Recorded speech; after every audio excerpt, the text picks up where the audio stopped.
1. Okay, so quiz 7 is the transition basically out of Math 218 stuff into the new stuff that he was teaching us.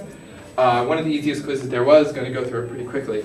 Question A asks you, gives you 5 choices, tells you to estimate the correlation based on the graph he gave us. Just remember the correlation tells you approximately how close the data is to a line. Remember that if you flip x and y, correlation does not change. Anyway, you know it's not 1 because it's pretty close to a line. You know it's not negative 0.881 because that would also indicate that it's really close to a line. Or 0.209 because that would mean that it's almost kind of just scattered all over the place. You're kind of left between 0.457 and 0.676.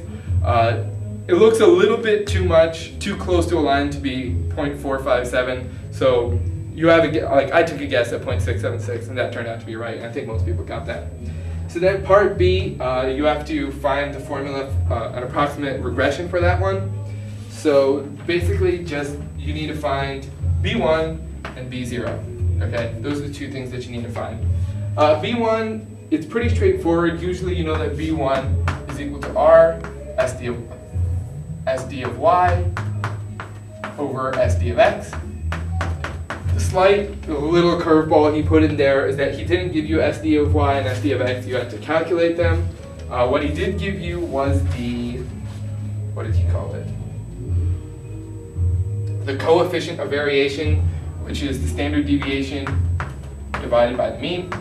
So for x, it was 0.1544.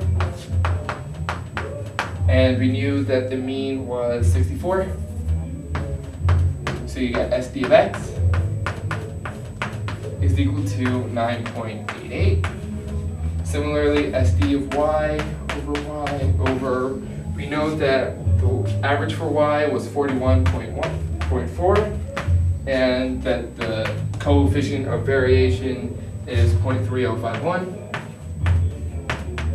So then you get y bar is equal, we know y bar, we get SD of y is equal to, where'd it go, 12.63.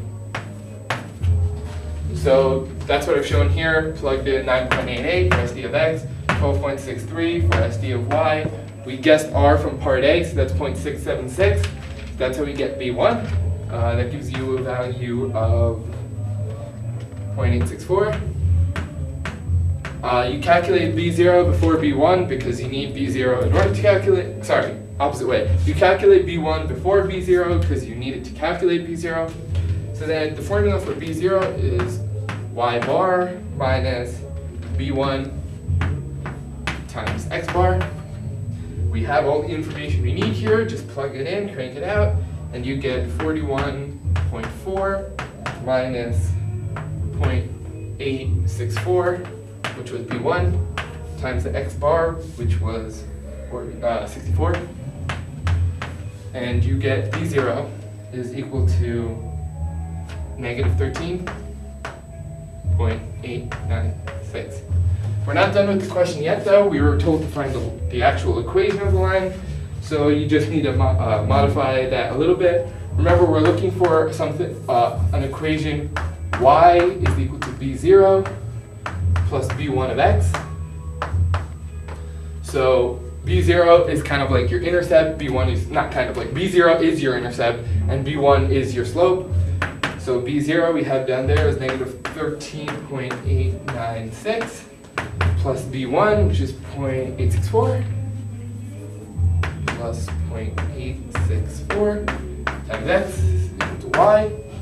X is the percent, how religious the state is. So in the case where I'm looking at here, I've got the Vermont quiz, so we're told it's 42%.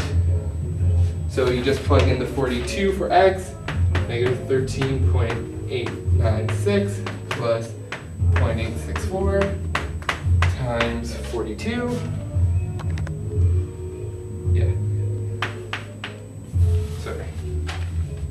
Times 42. And so you get that you would expect the teen birth rates in Vermont to be 22.4 births per 1,000 female teams.